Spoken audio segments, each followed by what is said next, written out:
may I ask the final panelist to step up?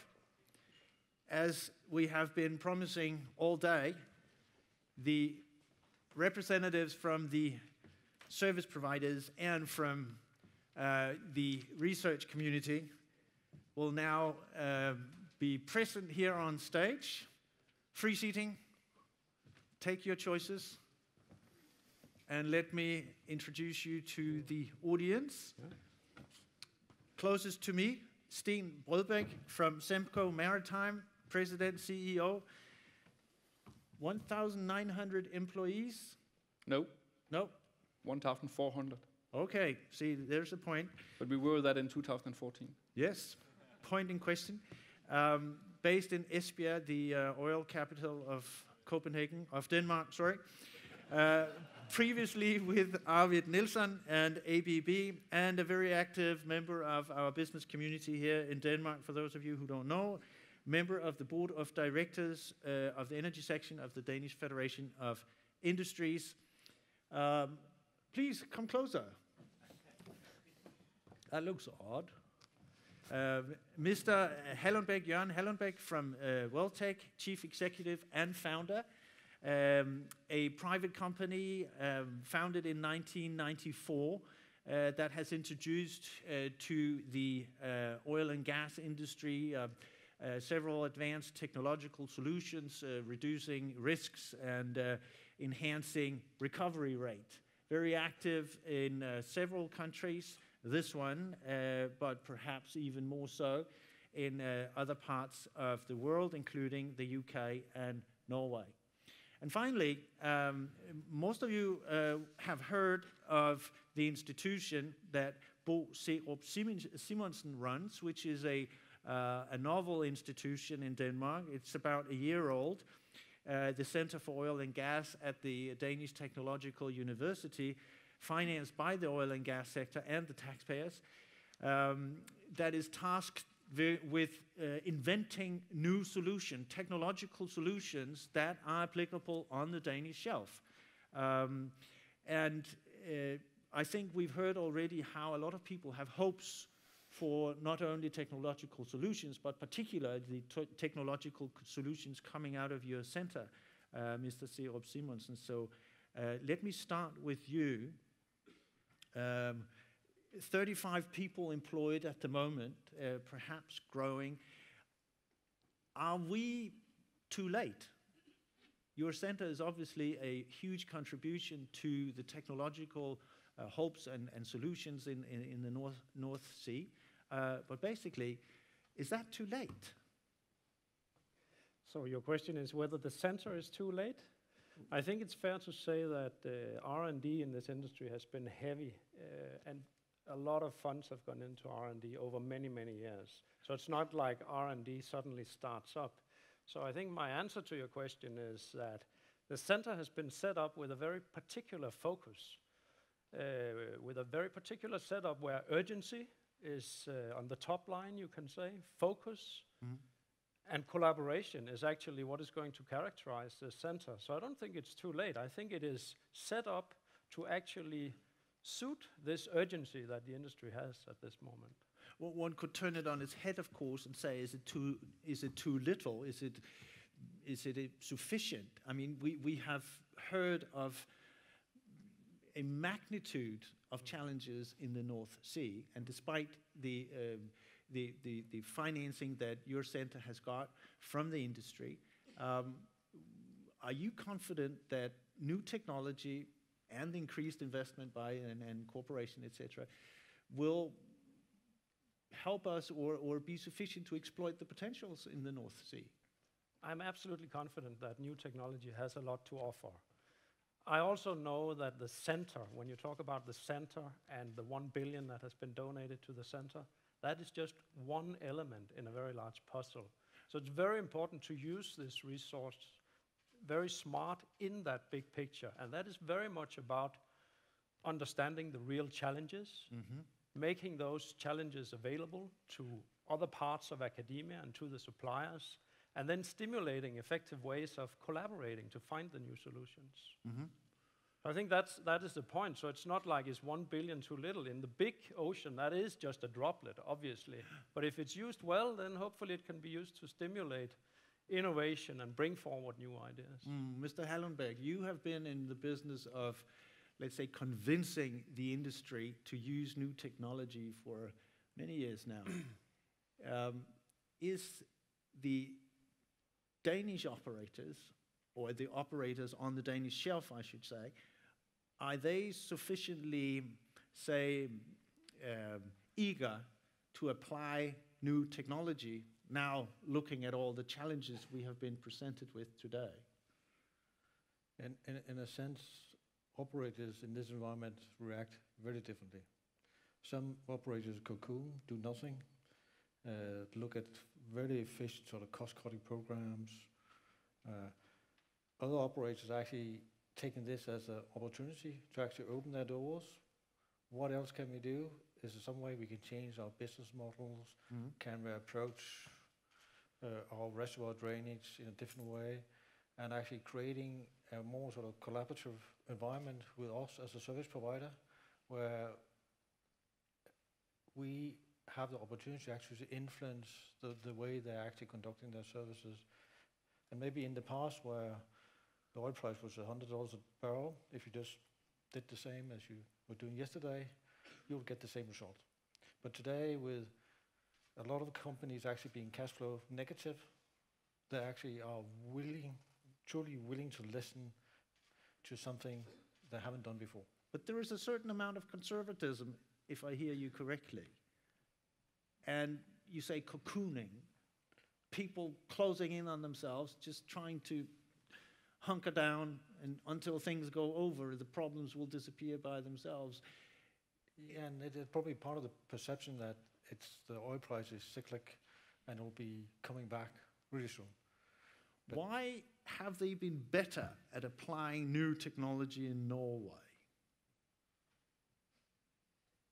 The answer is actually quite simple, because at the time we came about in Norway, they were actually facing a low oil price, mature assets, declining oil production.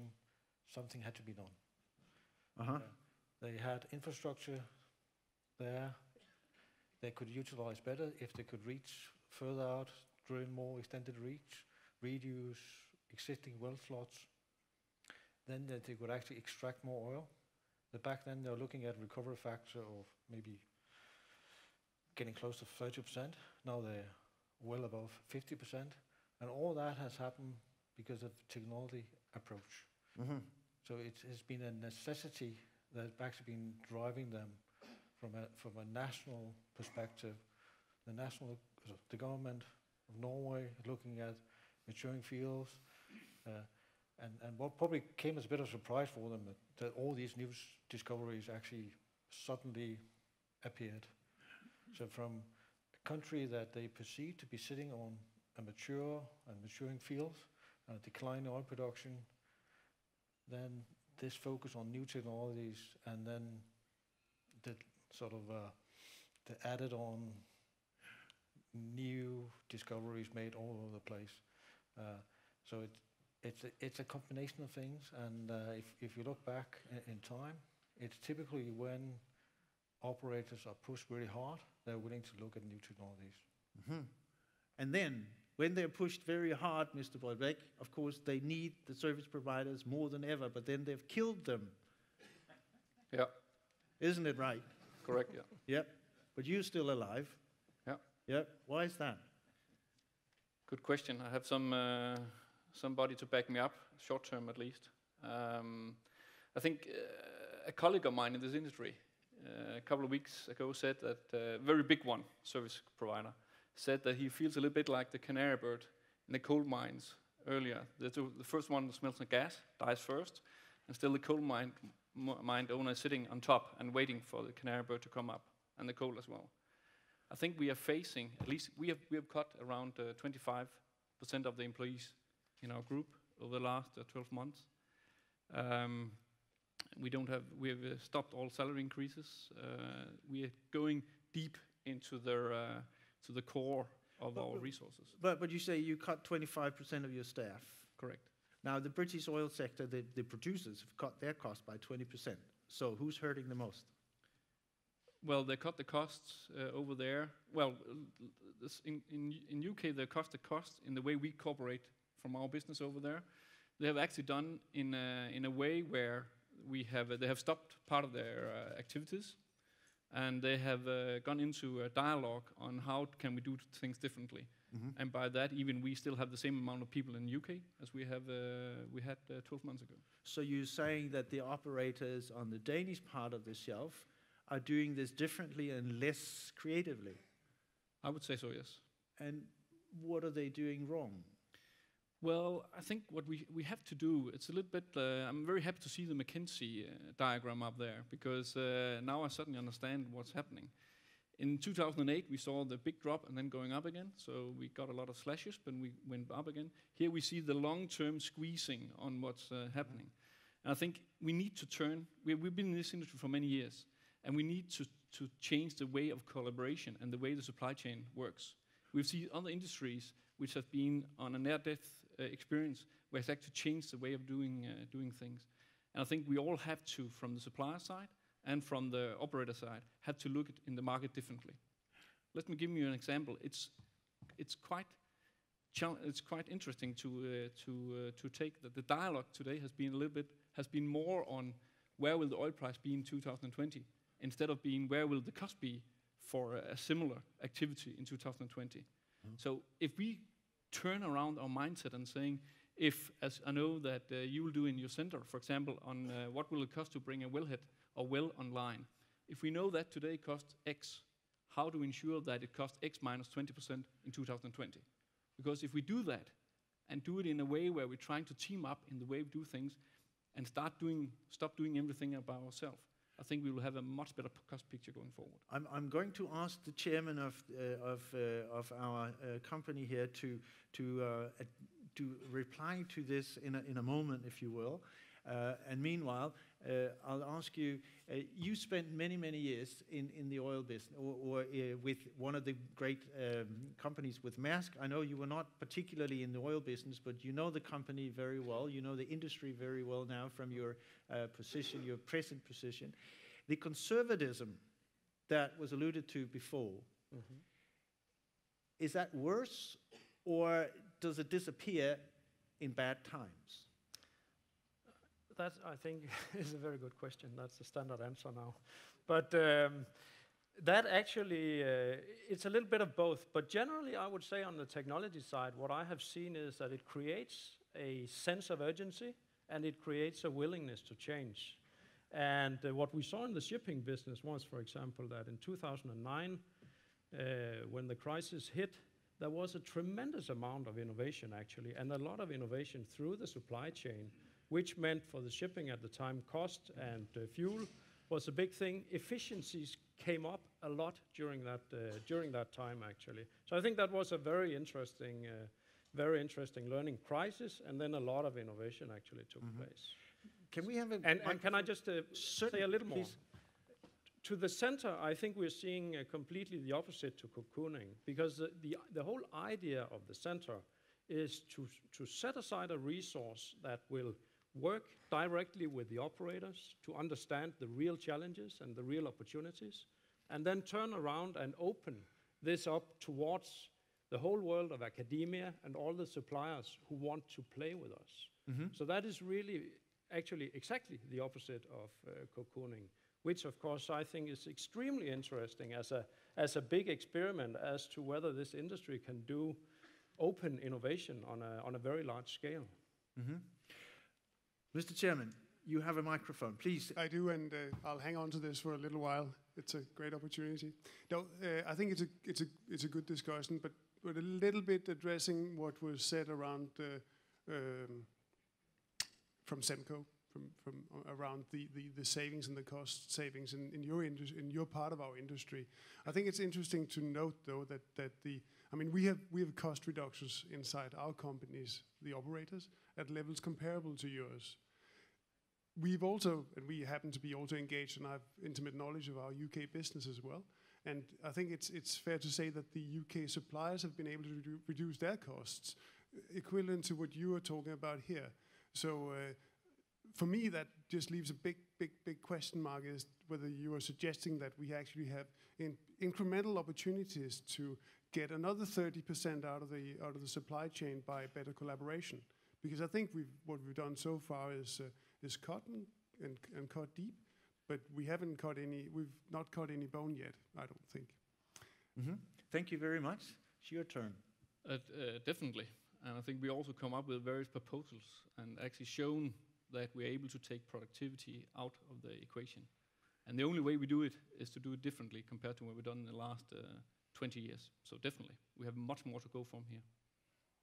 And would you agree, I mean, you were very blunt in saying you cut 25% of your staff, and I'm sure other suppliers have done the same, very reluctantly letting good people go. But no bones have been cut yet. I think that was the picture you painted. Well, I actually think that we in the supply service have cut a lot of bones, to be honest. But I also heard some of the representatives sitting up here saying that they stick onto the bones right now, and they need the bones going forward. I actually heard early on that some of the McKinsey guys were saying that some of the oil companies that didn't cut enough was because they were looking long term and they needed some of their key competences or key knowledge going long term. Where we're sitting in a different situation, where sometimes we are looking at shorter term. I was just going to ask you, and your hand is up. How opportune? Please, Mr. Parkinson. Okay, I'd just like to ask a question, if I may. Apologies, I know this is your role. Go ahead. So we've talked about all the cost savings, all the cost cuttings, and I kind of understand operators and both service suppliers will be hurting. At Wood Mackenzie, so apologies, I work for Wood Mackenzie, not McKinsey's. We're questioning, will we actually see structural reform? What has always happened in the industry before is when we've had situations like this, and we have had many, as soon as there's a price increase again, the fat comes back into the system, or whatever comes back into the system, costs go up, and we get out of balance again. Do you think this is truly the opportunity for structural reform on the way the industry works together? Mr. Hallenbeck, would you care to answer that? Yeah, because there's actually sort of two avenues there. Because you're Wood Mackenzie, the other McKinsey. They came out just recently with a very clear report that the stuff we're doing, well intervention, where we're operating with optimizing what is coming out of the reservoir, the interaction between the well and the reservoir, on mature assets actually proves that we can reduce lifting costs to $6 a barrel.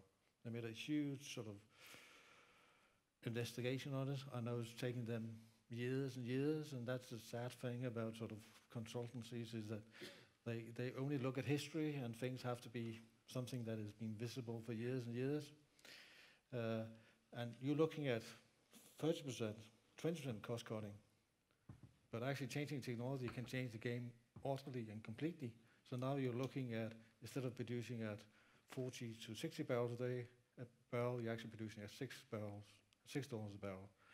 So actually, there's always a different spin, and if you heard the lady from Norway, one of their very clear objectives was drive innovation, drive forward the fact that things can actually be done in a different way. And if you work with that consistently, years after years, it actually pays off big time. And one of the programs that wasn't probably enlightened enough is that part of the Norwegian sort of tax system is actually you get incentivized heavily as an operator if you're willing to do something different. And not just a short term, and actually with a really long-term perspective on it. I'm just going to ask you again, Mr. Parkinson, this particular idea of incentivizing the application of new technology, is that something that is common out there in the world? I wouldn't say it's common in terms of incentivization of technology per se. It is common, or there are instances of incentivization of certain sectors of certain jurisdictions to ensure all of the elements that we've heard. I don't think it incentivizes a particular technology, but it's incentivization of, it might be HPHT, it might be EOR initiatives in different fields and so on. Mm-hmm. And that brings me to you, Mr. Seo Simonsen. Give us an example of something that will revolutionize the whole sector very shortly. Tomorrow. Thanks for that. Hey, you got $1 billion. Yeah, right. Thanks. We are looking, searching for exactly that. We're looking for those silver bullets, that will give those 15% extra recovery factor percentage points. But of course, we haven't found them, and it's the thing is that thousands of man-years have gone into this over the last 30 years. So for me to sit and say that we just found it, that would be completely incredible. What we are doing now is that we are working very closely on specific challenges, like I said, and then trying to figure out where can new knowledge from academia actually play a role in that. And one of the big words, as you know, at the moment is data analytics. So data analytics is an area that we're looking at, of course. There's a very strong community in academia, big data, data analytics. And we're looking into the operations now to see where this can play a role. And that can probably, most likely, play quite a role with very CAPEX light, you can say, and on a fairly short term. So that is what we are hoping for, and we're collaborating with the operators to look for that. So that is one idea. It's not the big thing, but it could actually be something rather big. Thank you very much. That's hugely interesting and encouraging, of course, that it can be done cheaply. Other technologies will cost money, and the application of these technologies are not cheap either. Would you recommend the government to somehow incentivize, create some sort of encouragement that would facilitate the application of new technologies in light of the challenges here? Or would that rather, in contrary to what we've heard from the industry today, serve as perhaps a disincentive, something that would not really produce the results that one would think? No, I think that dialogue is extremely relevant. I mean, history shows very clearly that a lot of potentially very good ideas, they stop pretty much at the point when they go into large-scale demonstration, because that starts to be very costly, it can be risky, and incentive structures are not completely clear. So I don't have a solution for that, but it is, if we want new technologies to play a role in increasing recovery, then it is extremely relevant to have a dialogue around how do you de-risk large-scale demonstration for the parties involved, and how do you, and a part of that is how do you share the cake and share the, handle the risk, share the cake, whatever you call it. I think that's a very relevant one. Mr. Hallenbeck, it sounds so easy. Tax incentives or some other incentives produced by the taxpayers will help ease new technologies down into the ground, and we'll have more oil, more tax revenues, and everybody will be happy. Is it as simple as that? Just look at Norway. Oh, thank you. No, and actually we try to produce silver bullets every day to facilitate that oil can be extracted at a lower cost, safe, in a safe manner, environmentally correct, and that's the core of our business, and that's what we've been doing.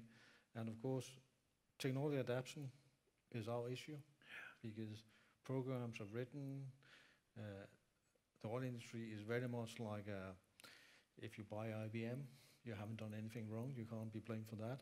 So it's still an industry where this sort of career thing plays a big role. If you don't make a change, you haven't done anything wrong. At least you can't be blamed for it. And I stress the floor is open. As I repeat, I find it a little hard to see you.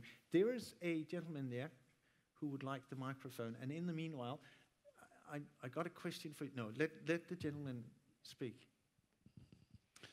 Morten Basse, Offshore Energy, Esbjerg. We are innovation network for the oil and gas industry and also renewables. We've heard today that there's a clear message about collaboration. We've heard it from starting with the Energy Agency and then now latest the CEOs of the operators. We also heard from Semco and Welltec that there's and also the new center, that there's a will and also concrete suggestions how we can change, how we can innovate.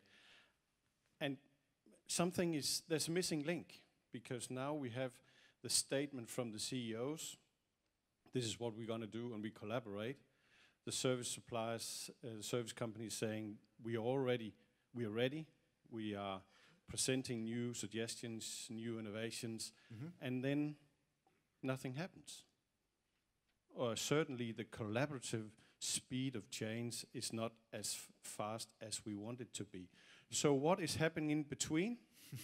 That's my question. I suggest that we need to look at that the driving factor is to a certain extent purchasing departments. They are measured on one thing. There is a certain amount of not invented here in the engineering department as well, maybe. And where's the project guys in this? Let me stop you here, because your question is so good already. That's good. Did you get the question? Yes. Good. Everybody's talking, nothing is happening. What do we do, Mr. Maritime? Semco Maritime. Semco Maritime, sorry. No, Mr. Brødbæk, this is a serious question, of course. There is a certain reluctancy, and at times of trouble, we all know that people step very lightly and make decisions very carefully, more than ever so. So what exactly should be done at this present time to increase pursuance of all the solutions that is very easy to talk about on this stage and very hard to execute back home? There's many things. The first thing that run through my head when you ask the question, Morten, is that first the CEOs of the service industry is more or less sitting in Esbjerg, and the one sitting in Copenhagen. So maybe we have a time lag there. That could actually be cost savings by moving to Esbjerg, just as an example. I think it's back to your comment on are we able to change? And I think being in the industry for many years, that's actually one of the biggest problems we've had in many aspects. That even though we had a dramatic change in the late 80s, in the late 90s, 2008, we didn't make the real changes to our cost picture. Again, back to one of my first comments, we're talking about the price, not about the cost. So if we, in this group, start to talk about how can we drive down the cost, as we've done, I must admit, I made a big mistake in the wind industry. That had a dialogue with CEOs there 5 years ago, said, well, you're so conservative, you're not able to drive the cost down. But I must admit that in the program they've had there, they know more or less what the kilowatt per hour will be for the offshore wind. So maybe that's their stamina they're looking at.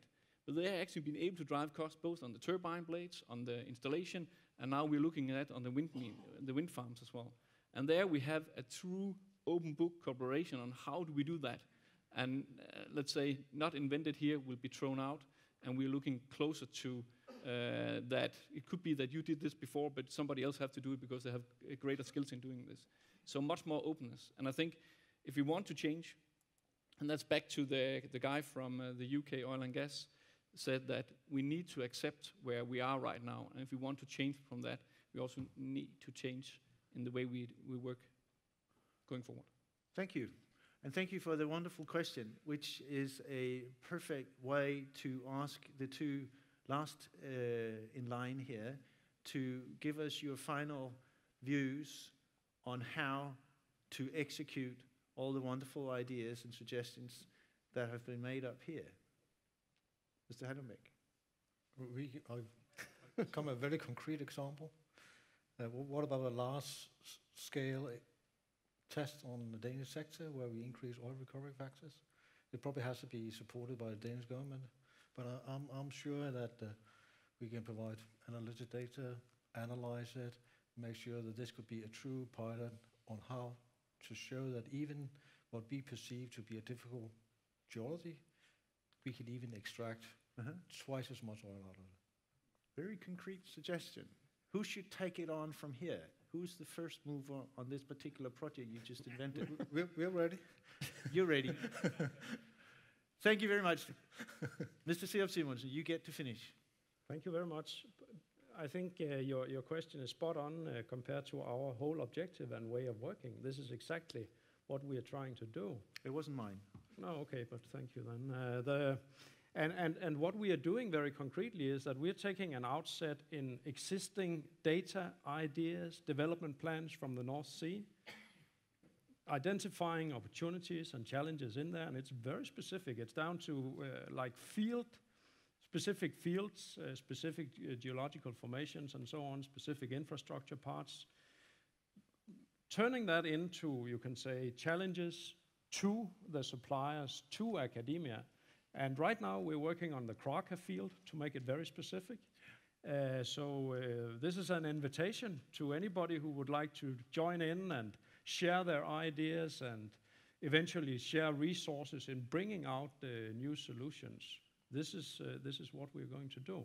Now we take Kraka, then it's Dan, then it's Half Dan, then there's a whole lot of other opportunities waiting just around the corner. What was it you said, James, that the good news is always on the horizon? Thank you very much, gentlemen. Before you clap, let me include in our thanks to the panel also a thanks here at the end of this afternoon.